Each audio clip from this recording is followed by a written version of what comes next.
What should we expect when Ohio State and Notre Dame clash Saturday night in Notre Dame Stadium? We answer that question today on Locked On Buckeyes. You are Locked On Buckeyes, your daily podcast on the Ohio State Buckeyes. Part of the Locked On Podcast Network, your team every day.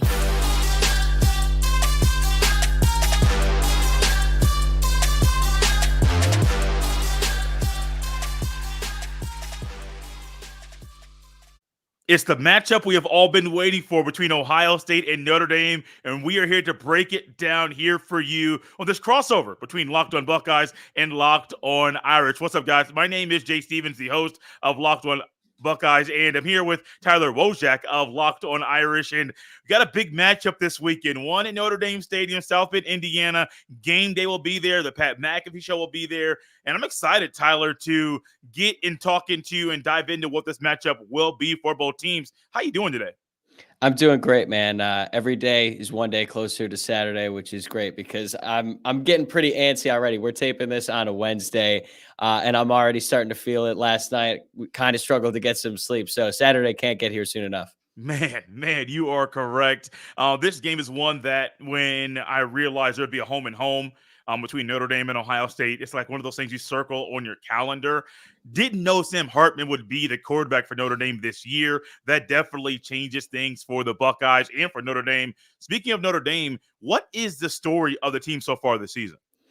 Well, so far it's been number 10, Sam Hartman, and especially considering what Notre Dame went through last year with the quarterback situation, starting off with Tyler Buckner, who suffered a season-ending injury, or at least regular season-ending injury in that Week 2 game against Marshall. We were subjected to the Drew Pine experience for a full season, which I'm going to tell you just wasn't the most fun. But this year, Notre Dame has, I think, one of the best quarterbacks in the country, and you guys get spoiled having an elite quarterback every single year, or at least it's been that way the last few years, but we're kind of getting it for the first time, and we're all like, wow, this is so much fun. So he's totally changed the dynamic of the offense, changed the dynamic of the team, and there's a raised, like the bar has been raised for the entire team because of Sam Hartman and how well he's been playing at quarterback. The schedule up to this point has been pretty light, I would say. Notre Dame got their first real test against NC State on the road, had to deal with a weather delay in that one, and they started off slow, but then sort of put it on them, especially in the second half. So this is obviously going to be Notre Dame's first real big test, and Ohio State's as well. So it's been pretty good up to this point, but we're going to find out a lot about both teams on Saturday. I mean, you're correct. And the schedule for both teams has been pretty light. Notre Dame, I do believe, has played one more game. I think they're 4-0 at this point of the season, which does give them a benefit. You have a better sample size. You know more about them as a football team than Ohio State. The Buckeyes are still figuring things out. It sure looked like week number 1. That was, I think, the game that most Buckeye fans watched. Notre Dame found something with the run game and with that offensive line. Has that been something that you have been pleased with through the first 4 games of the season? Yeah, I would say the running game has been strong throughout. Having Audric Estime as the lead back has been great. He's one of the best running backs in college football, and he's a bulldozer. He's only listed at 227 pounds. I think that's a lie. He's enormous. He's probably pushing 240, but he's been really effective. He's such a big dude that he just bounces off tacklers, and typically it takes 2 to 3 guys to bring him down. With the offensive line, the standard at Notre Dame is always going to be high. Notre Dame consistently pumps out top NFL draft prospects along the offensive line, guys like Quentin Nelson, Mike McGlinchey, Zach Martin, Ronnie Stanley. This year, it's Joe Alt, the starting left tackle. So the running game has been good, albeit against inferior competition, but going up against Ohio State's defensive line Saturday, it's going to be a big test, not just for the passing game, but also the running game. Blake Fisher on the other side is one that I know is not going to get the attention that Joe Alt's going to. However, I do believe when you have a Blake Fisher on the other side, it's going to be really hard to get to the quarterback. How has he played this year? Well, the irony of it is coming in as recruits, Blake Fisher was the top recruit in that class for Notre Dame. He was the highest rated. He was sort of the leader of the class. And Joe Alt was literally the lowest rated recruit. Wow. He was actually a tight end, I think, on some services. But his dad played in the NFL, and he basically had to, Joe Alt, he had to start about halfway through his freshman season at left tackle because of injuries, including one to Blake Fisher, who started as a true freshman, and then Alt just sort of burst on the scene, never looked back, and he's been great. But to your question about Fisher, I'm going to be honest, it's been somewhat of a disappointing season for him only because the expectations for him are so high. Yeah. He missed almost his entire freshman season due to a knee injury, comes back as a sophomore, plays well. He had moved from left tackle to right tackle because Joe Alt had solidified his position at left tackle. So then this year, first full year away from the injury, you're thinking, okay, he's going to be one of the best tackles in college football. He's been good, but he hasn't played at an elite level. And I think people are starting to wonder, is he fully healthy? Is there something wrong? And again, he's not played poorly, but when the expectations are as high as they are for him and considering his recruiting pedigree, I'll just be honest, he has not lived up to those expectations. Defensively, we got to see the Buckeyes offense a week ago explode and kind of do what a lot of people thought they could do. But also, it was a great, like, you scored 35 points in one quarter. You're probably going to win that game in a very convincing fashion. Notre Dame's defense, what can we expect from them? What kind of test are they going to provide for the Buckeyes offense in a few days?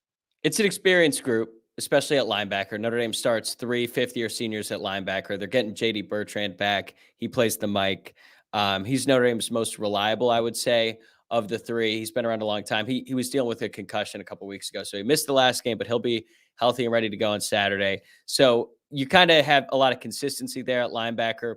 The corners are really good. Benjamin Morrison is a future NFL draft prospect. Cam Hart, the 5th-year senior as well. He's a really talented athlete. He's dealt with some injuries throughout his career. And actually, thinking back to the game last season against Ohio State targeted Cam Hart early and often in that game. So clearly they saw something. He was dealing with a hamstring injury that he suffered in camp. So I don't know if that had something to do with it, but I'm excited to see if they try to go at him again, because this year he's healthy and he's been playing a lot better. So honestly, going into this game, I would say that Notre Dame's cornerbacks are probably their biggest strength. However, I know about the Ohio State wide receivers, and all of a sudden that strength might not be so strong when you're going up against guys like Marvin Harrison Jr. and Emeka Egbuka. But for those corners, this is a chance to really prove themselves on the biggest stage. Like I said, Benjamin Morrison, I think he's a future 1st or 2nd round NFL draft pick. What better way to showcase that than in this game on Saturday? So it's going to be a big test. But as for my concerns, I would say maybe the defensive line. It's not that they've been bad. They've been pretty good at stopping the run overall, but they haven't been able to bring down the quarterback as much as we would have hoped. They've been able to develop some pressures and some hurries, but their sack numbers are pretty low. The tackles for loss numbers are pretty low. And obviously, if they want to have a chance to beat Ohio State this weekend, those are going to have to improve. We went through this whole conversation without talking to you about Marcus Freeman, the former Buckeye. Yeah. He also That's a first, by the way, for any of these. I know podcasts. It's weird, man. It's really weird. But also you talk about him and being former teammates with James Laurinaitis. They used to coach together a year ago. Yeah. There are so many storylines with Marcus Freeman. How is he approaching this game? You know, I would love to know how he's approaching it behind closed doors, because in front of the camera, in front of the media, he's saying all the right things. He's approaching it the right way. He's not shying away from the fact that it's a big game. But given the fact that he played at Ohio State, hell, his dad's a season ticket holder for the Buckeyes still to this day, this game means a ton to him, I'm sure. And I would love to know how he's talking about it to the staff, to the players, to his family, because he's from Dayton, just a Midwestern guy. And I'm sure that he's ready to go for this one. I'm sure that he's going to have the guys ready to go because the team understands. They know how much this game means to him.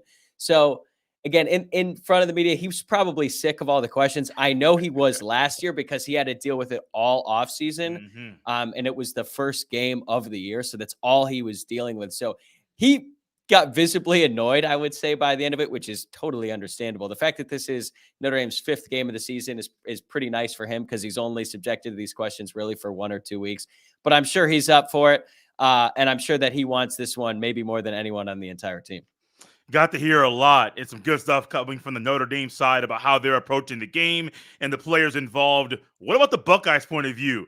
We'll get that next on Locked on Buckeyes.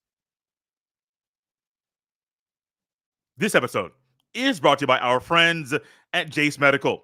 Everyone should be empowered to care for themselves and their loved ones during the unexpected. That's why Jace Medical offers the Jase case. The Jase case provides 5 life-saving antibiotics for emergency use and gives you a peace of mind so that you are not just hoping that you have access to medication in an emergency. Jace Medical makes sure you have the medication in hand. Jace Medical is simple. They handle everything from the online evaluation to licensed pharmacy, medication delivery, and ongoing consultation and care.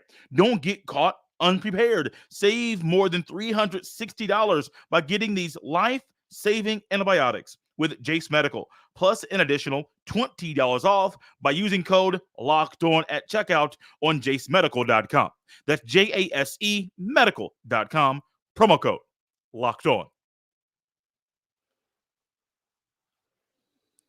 All right, now that we've talked a lot about Notre Dame, let's switch it over to Ohio State. And Jay, I'm just curious, how do you feel about this game going into it? Because I've seen a lot of really confident Ohio State fans, but in talking to you a little bit before we started recording here, you're confident, but maybe not quite as confident as some other fans. You're correct, man. Let's backtrack. Going into the season, I was already nervous about this game. I was nervous about this game and other games as well. You add in how Notre Dame has played, and you add in some of the early season issues or hiccups the Buckeyes have had, it's made my maybe anxiety or level of how nervous I am go up, because as much as I want to trust Buckeyes offense, Buckeyes defense, Buckeyes coaching staff, I haven't really been able to trust them fully as much as I would like to going into this game. You add in how they played against Indiana, how they played against Youngstown State, some of the early game third down issues that the Buckeyes had. This is going to be a whole lot different of a test than what the Buckeyes have ever had this season. You add in it's on the road. You add in it's in prime time. You add in game day, Pat McAfee show. All the eyeballs are going to be on South Bend, Indiana. It's making me a little bit nervous. As much as I like what Denzel Burke has brought to the table. I like Still Chambers and Tommy Eichenberg. There are still other Buckeyes that we need. Buckeye fans, Buckeye players need more from, for everyone to feel as confident as we would like to going into this game. But yeah, I'm nervous. Like, I'm not going to sit up here and be Buckeye homer like, oh, it's going to be a beat down at 85-0. Not going to do that. Realistically, this could very well be a one-score game at the end of the season, win or loss one team by 3 points. I mean, realistically, that's what we're looking at, because these are really good football teams, two of the best in the country. So when you look at the actual roster, what Notre Dame brings to the table, what are you most concerned about outside of Sam Hartman? Honestly, it's getting to the quarterback, and not so much getting to the quarterback and getting sacks, but getting pressure and getting Sam Hartman off schedule. Yeah, that's my biggest thing. And we saw the Buckeyes defensive line get a little bit more pressure, get in the face of Austin Reed a week ago. But overall, the defensive line, unless you blitz two guys, two backers, or a backer and a safety, primarily Sonny Styles, you're probably not going to get much pressure on the quarterback. And this is a game where pressure and getting your hands up and getting your hands in the face of the quarterback and disrupting passing lanes as a defensive lineman, being able to rush with your front four, it's going to be pivotal. So as much as outside of Sam Hartman, like he is a problem of his own, it's getting to the quarterback, getting pressure. It's not just the issues the Buckeyes have had on the D-line. It's also because of how good the Irish O-line is this year.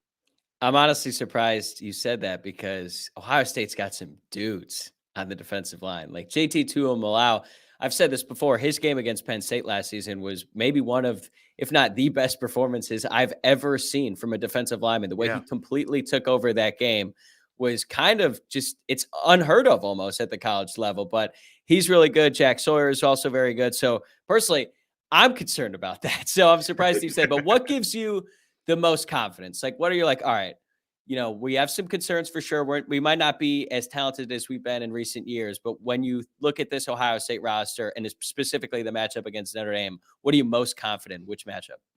It's going to be kind of weird. I have this weird abnormal belief in Kyle McCord. Not that he's going to be an All-American or anything like that. I just believe in pressure moments. He's going to keep his poise, keep his cool, stay consistent, stay on schedule as much as he can. Now, you can't always stay on schedule, but stay on schedule as much as he can. And it's not because he's playing with his former high school teammate, who is also Marvin Harrison Jr., who is also the best Buckeye, one of the best players in the country. It's not that. It's not that at all. It's because of what we have seen week 1, week 2, week 3. He's gotten better every single week in categories and areas where you can say after the game against Indiana, he needs to get better here in this category. He did it. In week number 2, he did some things against Youngstown State.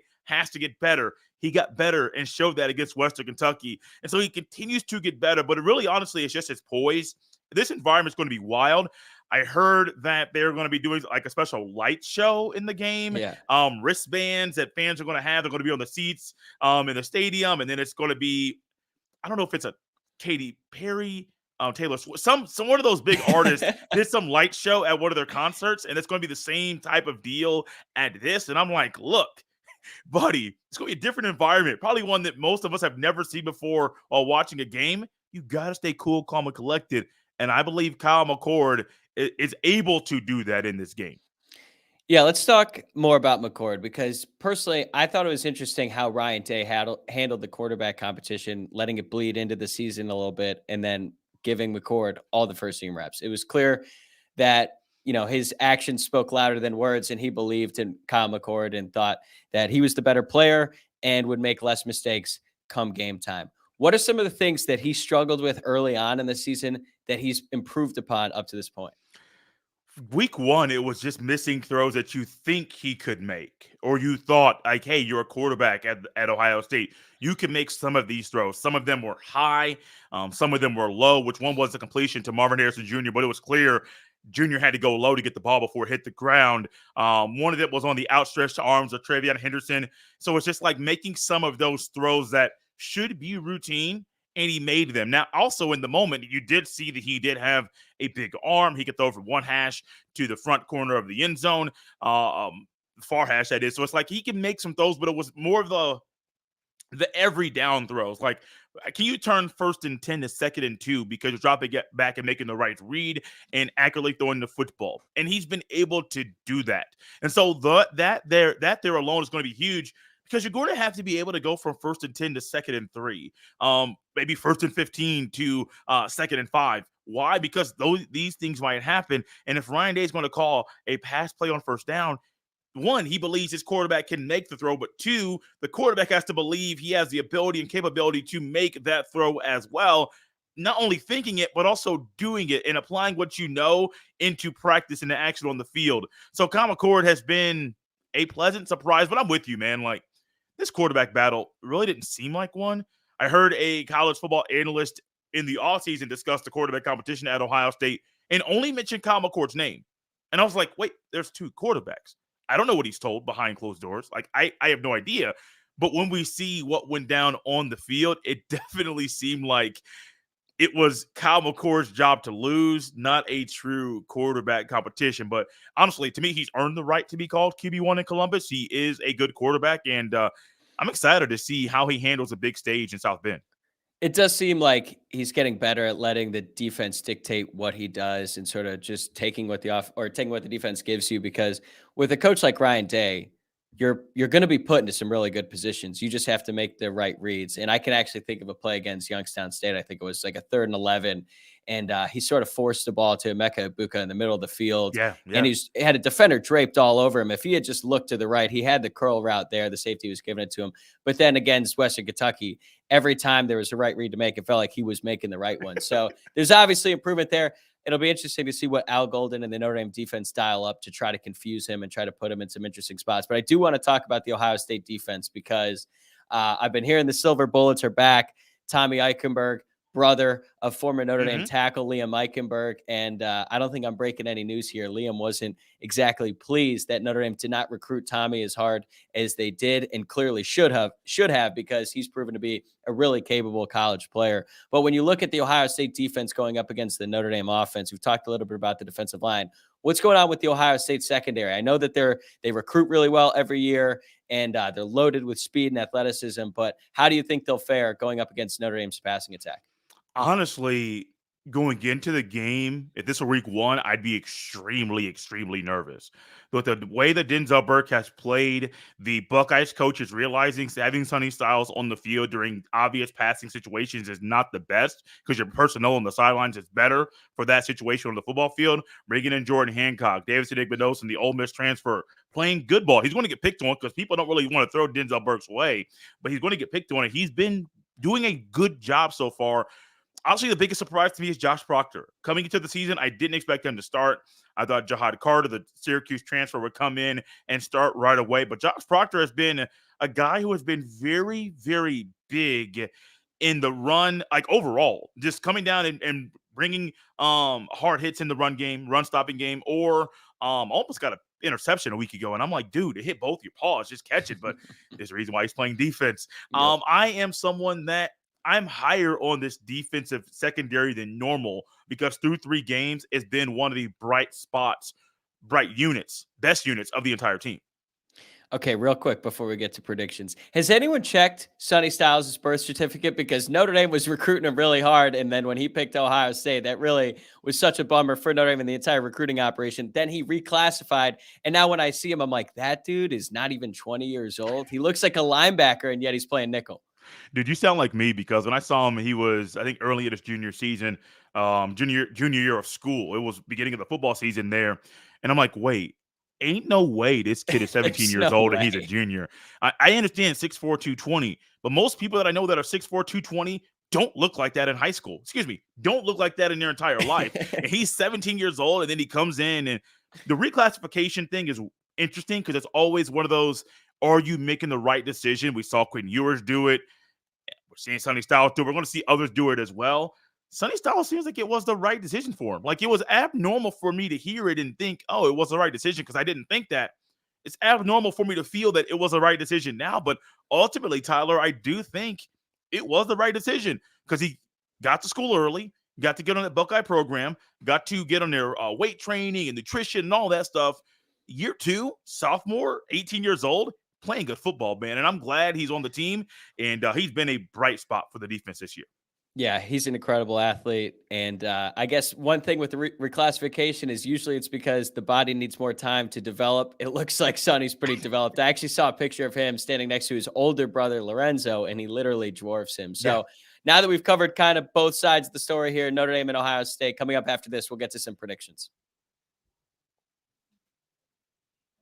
This episode is brought to you by FanDuel Sportsbook. Snap into action this NFL season with FanDuel, America's #1 sportsbook. Right now, new customers get $200 in bonus bets guaranteed when you place a $5 bet. That's $200 in bonus bets, win or lose. If you've been thinking about joining FanDuel, there's no better time to get in on the action. The app is so easy to use. There's a wide range of betting options, including spreads, player props, over-unders, and more. So visit FanDuel.com/LockedOn and kick off the NFL season. FanDuel, official partner of the NFL.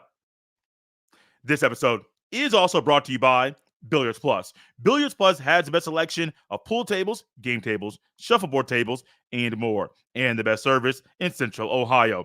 And did you know Billiards Plus has top-of-the-line grills with up to 30-year warranties that's longer than most roofs? Billiards Plus carries the best pool tables from Brunswick, Alhassan, Canada, Billiards, and more. Plus, top-of-the-line grills from PK, Napoleon, Memphis Chandler Griddle. That could very well be the last grill you own. The perfect gift for any occasion is in stock at Billiards Plus. Go big with an awesome pool table or shuffleboard table, or a little more modest with a dartboard or poker table. No matter the season, Billiards Plus has you covered for all your indoor and outdoor entertainment needs. And the people at Billiards Plus are the best part of the experience. Kenny, Sarah, and the whole staff will take amazing care of you. Billiards Plus, visit their showroom on Dublin Center Drive in Dublin.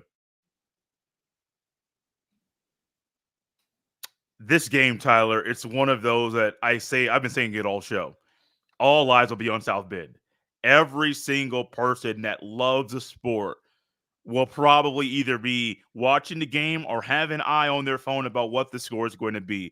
Before I unveil my prediction, though, I think kind of what's at stake for the Buckeyes, it's really proving to yourselves and everybody in the country that you belong in the top 5, top 4, top 3 conversation in the entire country. Early season issues, yeah, they were there. You still won the games. With Western Kentucky, was that a fluke? Probably not, but you're going to have to go out and show it offensively, defensively, coaches. If we get Ryan Day, the same Ryan Day that we got against Georgia, Buckeyes win.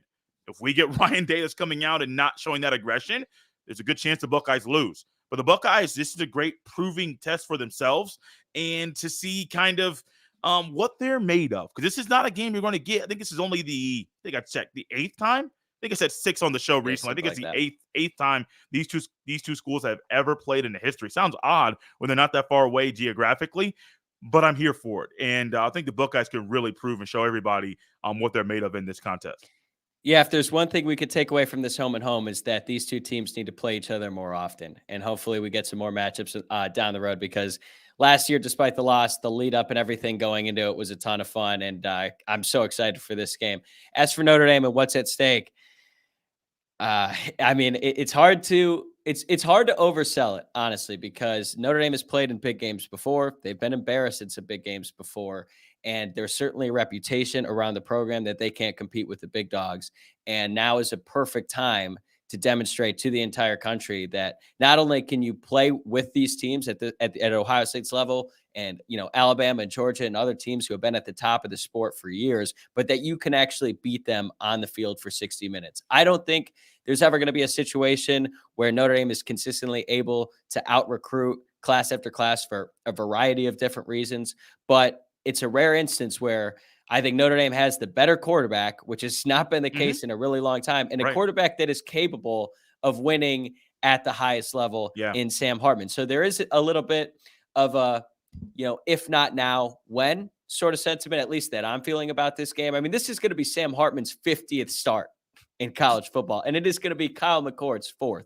And I know how talented of a player McCord was, especially coming out of high school. He was a top 50 recruit in the country, but still, there's no substitute for experience. And with Sam Hartman in tow, the way he's been playing, the team that's built around him, it's all setting up for Notre Dame to finally get over the hump and beat a big team like this. But they're going to have to get it done on Saturday. Down the road, you talk about these two teams playing more often. It'd be great if Notre Dame would join the Big Ten and make that a whole lot easier to happen. I don't know if it's going to happen. I'm not making any predictions there. I would think it would make more sense, even for the Big Ten, to go out there and already say, hey, we already got the NBC deal. It's going to be a whole lot easier for you to join us than to join the ACC if you want to. Geographically, I understand, like, ACC doesn't make sense, but dude, we could do 2 more podcasts on this. I promise you. Dude, I'm here, man. It would have been a great offseason little build-up for this game here. We didn't think about it, but no, dude, I really wish they played more. I do. I talk to people all the time, and I'm like, this sport, I love it, but it's weird. There are 2 teams that are this close together, and they've only played, I think, 7 times total. It's going to be 8 here soon. The first time was in the 30s, and then you got a cluster of them between the 90s and like 2018, 17, whatever it was. Yeah. And I'm like, or last year as well, just like, wait, why don't they play more? Don't ask me. I don't make decisions. I wish I did. I would have it happen every year. I lived in Cleveland. I grew up there, so I know a lot of Ohio State fans. I've got a lot of Ohio State fans in my own family. So this game means a lot to me, and I wish they do it more. Tyler, who wins the game? So I try to be as unbiased as I could on this, but I really do think that this is finally the year when Notre Dame pulls it off. I think Notre Dame wins 31-28. I think it's going to be super close, and I think that ultimately, in the end, the biggest difference is going to be experience between the quarterbacks. I think when the game gets tight at the end, Notre Dame is going to force Kyle McCord into making 1 or 2 critical mistakes that will basically decide the game. And I do think Ohio State is going to give Sam Hartman everything he can handle. He's certainly been mistake prone in the past. He has not thrown an interception this year, knock on wood, but he's probably due. So I could see that happening, but I think it's going to be a back and forth battle throughout. And it is going to take every last second of those 60 minutes for Notre Dame to pull this off. But in the end, I do think they win. I think it's going to be, arguably the biggest win for Notre Dame in my entire life. And I'm 27, which is crazy to think about, but I'm going to be at that game. I'm going to be a nervous wreck throughout, but I can't wait for it. And no matter what, I just think it's going to come down to the wire. Dude, I'm thinking more 34-31 Notre Dame. I went to the season and I said Ohio State is probably not going undefeated. I also didn't expect Notre Dame to be this good at this point of the season.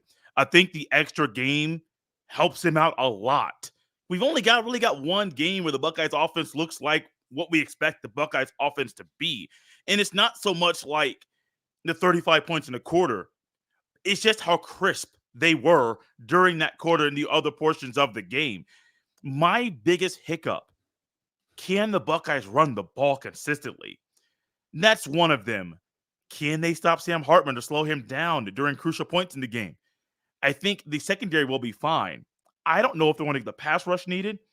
And I don't know if Ryan Day is going to run the ball enough with the way that he has ran the ball this year for the Buckeyes to be able to keep the defense honest. If you're going to come out there and say, hey, Irish, the Buckeyes are going to throw the ball 35 times, it's going to be a whole lot easier. 35, 40 times, it's easy for the defense to try to figure out how to slow them down. 34-31. It makes me feel really weird saying that. But it's weird, though, because I do know 34-31, the Buckeyes can still beat Michigan, can still win the conference, and go to the playoff. This doesn't really give me 2014 vibes, because this team, I think, is different than that team for the Ohio State. But, man, I think it being on the road, and we don't know what version of Ryan Day we're going to get, it's not a good recipe for the Buckeyes to win. Yeah, it's sort of how I look at it. Until you actually see it, it's hard to believe it. And with Kyle McCord, you haven't really seen him do it yet. So I can understand why it's a little hard to believe that he can actually go into a hostile environment like he's going to be facing on Saturday and come out with a win. But I am not going to doubt him at all until I actually see it. I'm just saying it from your perspective. I understand your concerns, but when he's got Marvin Harrison Jr. and Emeka Egbuka, we haven't even mentioned Fleming, who's another stud. He would be wide receiver 1 at Notre Dame. So it's going to be one hell of a battle. It will be, man. Guys, this was fun. Check out Tyler Wojciak on X at Tyler Wojciak. You can check me out on Twitter at JStevens07. And we're both going to be active this weekend. Fun watching the game. I do hope the Buckeyes win. Hope my prediction is wrong. I hope Tyler thinks his prediction is right. And guys, thank you for tuning in to this Locked On Buckeyes and Locked On Irish crossover. Look forward to watching the game this weekend. It should be a good one.